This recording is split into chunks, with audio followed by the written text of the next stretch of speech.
Buenas tardes, mi nombre es Isabel Cristina Torres González y hoy hablaremos sobre el lenguaje. Bueno, como tal, hablaremos sobre el tabú, eufemismos y entre muchas cosas más. Bueno, empezaremos primero por los objetivos de la socialización. Bueno, en estos, socialización nos va a ayudar a comprender conceptos esenciales del uso del lenguaje, también analizar cómo las palabras y estructuras que utilizamos influyen mucho en la comunicación, entre muchas más cosas.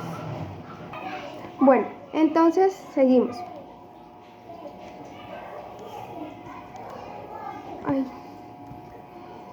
Primera parte, hablaremos sobre palabras de tabú, eufemismos y disfemismos. Bueno, ¿qué es una palabra tabú? Son palabras o expresiones que se evitan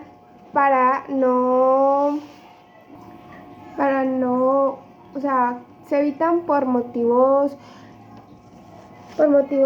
sociales, culturales o religiosos. Un ejemplo sería las palabras que se evitan: muerte, enfermedad, sexo, entre otras cosas. Bueno, el eufemismo son palabras que suavizan la palabra del tabú, como por ejemplo en vez de decir él está muerto, dicen él ya está arriba, o ya está en el cielo, o ya tiene una mejor vida. También en vez de decir viejo, podemos decir persona de la tercera edad. Eso sería un eufemismo. Bueno, ahora hablaremos sobre los difemismos. Estas palabras o difemismos son las que acentúan algo o que hacen que las palabras sean más groseras sobre una unidad. Ahí pues un ejemplo sería, en vez de anciano, decir un cascarrabias. Haríamos referencia a un abuelo pues sí de su tercera edad, que pues le da mucho mal genio, entonces como para que suene más grosera la palabra se le diría cascarrabias. Otro ejemplo sería como a esa persona que le gusta informarse, pues se le diría una vieja chismosa, que nosotros usualmente utilizamos mucho. Bueno, parte 2. Vamos a hablar sobre la coherencia y la cohesión. Bueno, pues, ¿qué es la coherencia? La coherencia es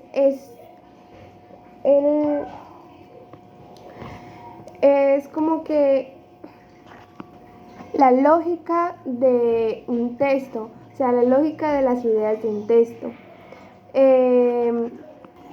La cohesión son recursos lingüísticos que unen las partes del texto, como los pronombres, los conectores y las elipsis. Una pequeña comparación entre estas dos, de la coherencia y la cohesión, es que en la coherencia son textos lógicos y la cohesión son recursos lingüísticos. También en la coherencia son ideas globales y pues la cohesión son mecanismos textuales. Continuemos con la parte 3. Bueno, aquí hablaremos sobre los conectores lógicos. ¿Estos qué son? Bueno, pues estos son, como bien dice, conectores. Son palabras o frases que se unen ideas y muestran relaciones entre ellas. O sea, al unirse pues forman una relación que nos da coherencia al texto. Bueno, Funciones de los conectores lógicos. Esto también nos ayuda a unir ideas como por párrafos o renglones, que nos ayuda a darle también coherencia al texto. También establecen relaciones que, ayudan a como contrastar, y también, como les decía, pues nos ayuda a dar coherencia al texto. Bueno, seguimos con ejemplos de conectores lógicos. Tenemos los casuales, que son por lo tanto, debido a, entonces y ya que. También tenemos los consecutivos, que son así pues, en consecuencia y entre otros. También tenemos los adversativos, que son pero, sin embargo. Los comparativos, que son igual de, como, a diferencia de.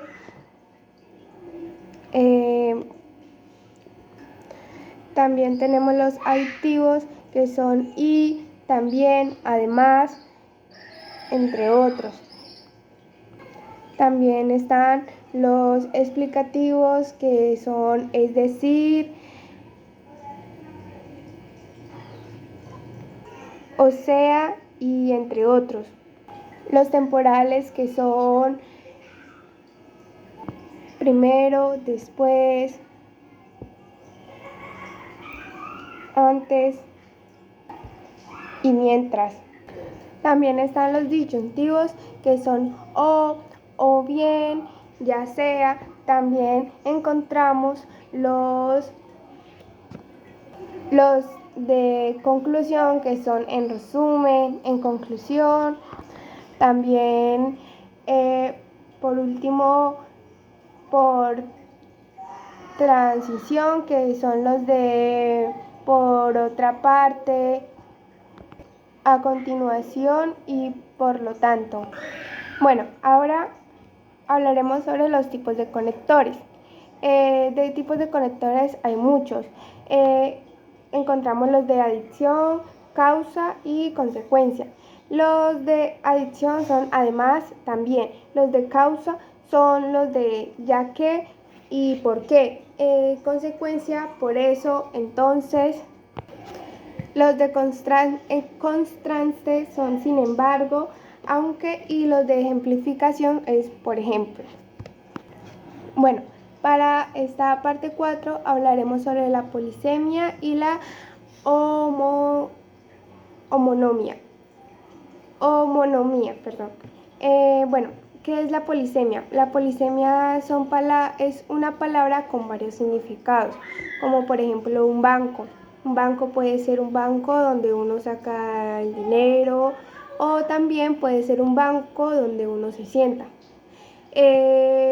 También otro ejemplo sería la luz. Puede ser una luz eléctrica o la luz espiritual, en la que pues digamos la fe nos hace creer en la luz, que digamos la luz es la vida de nosotros y cosas así. La homonomía son palabras iguales, pero, son palabras iguales en forma, pero con significados distintos y origen.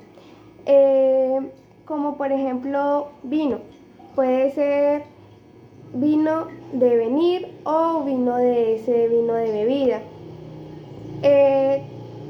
Ese es un homonímonos homógrafos, que es un tipo de homonomía. Otro tipo de homonomía es homónimos homófonos, que es un ejemplo sería bello y bello, que el bello es de una persona bella y el bello de las manos, o sí, de lo que nos sale a nosotros. También pues otro ejemplo de homónomo, homo, homogra, homo, ¿qué? Homófonas es la palabra vaca. Puede ser vaca de animal o vaca de un portaequipajes que lleva el carro. Bueno, como tal, las homófonas son las que se pronuncian igual, pero son con diferentes significados, como los acabo de explicar. Las homogra... Ahora hablaremos sobre los movimientos literarios. Bueno, yo escogí el movimiento literario medieval que es del siglo V al siglo XV y después elegí el movimiento literario neoclásico que es del siglo XVIII, la cual en el siglo XVIII se le hace llamar como el siglo de las luces. Bueno, el movimiento literario medieval, que como les digo ya, empieza del siglo V al siglo XV. Su contexto histórico es que surge de acuerdo tras la caída del Imperio Romano. Este fue marcado por el feudalismo, la Iglesia Católica y la monarquía. Esta fue una época teocentrista, la cual, ¿qué es eso? Es que Dios es el centro de todo lo que nosotros hagamos. En todo caso es que este movimiento tuvo una alta influencia en el latín y las lenguas romances como el castellano, el francés, entre otras. Bueno, las características literarias era que tenían una finalidad didáctica y moralizante, sí, que también presencia de la religión y la caballería. Sus autores prácticamente eran anónimos, pues ya que lo importante era que dieran el mensaje, o sea, que se entendiera el mensaje y no el autor, o sea, no importaba eso. También se utilizaba mucho el uso del verso y la oralidad. Bueno, los géneros y formas comunes. En esta encontramos los cantares de gesta, los teatros religiosos, la masterclerencia y sermones, himnos, entre otros. Unas de las obras más destacadas son Dante Alighieri, que fue la Divina Comedia. La Divina Comedia fue una de las obras más destacadas también, como el Cantar de Mio Cid, que no tiene autor, o sea, tiene autor, pero es anónimo. Bueno, ahora el movimiento literario del neoclasismo. Bueno, como ya también les dije, este movimiento literario surge en el siglo XVIII, como también llamado el siglo de las luces, la cual este surge por la Ilustración. El contexto histórico de este movimiento es que fue una época. También Europa fue, impulsada por el racionalismo, la ciencia y la educación. También estuvo la oposición al barroco y el estilo recargado. También retornó a los valores de la antigüedad clásica, como el orden, la claridad y la razón. Características y literarias. Bueno, este predomina sobre el sentimiento, también la literatura es moral y educativa. También el uso de estructuras claras, ordenadas y equilibradas. Muchas otras, los géneros y formas comunes.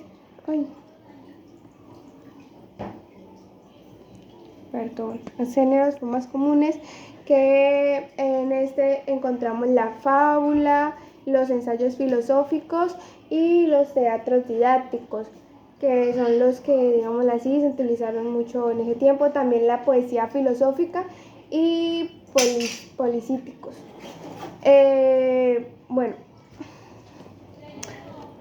autores y obras destacadas. Bueno, un autor de estos es Leandro Fernández Moratín, quien escribió El sí de las niñas, que es una crítica a los matrimonios forzados. También tenemos a Voltaire y Rousseau, que es Francia, una literatura ilustrada, y también a José Caldalso, que escribió Cartas Marruecas, que es un análisis de la sociedad española. Muchas gracias por la atención.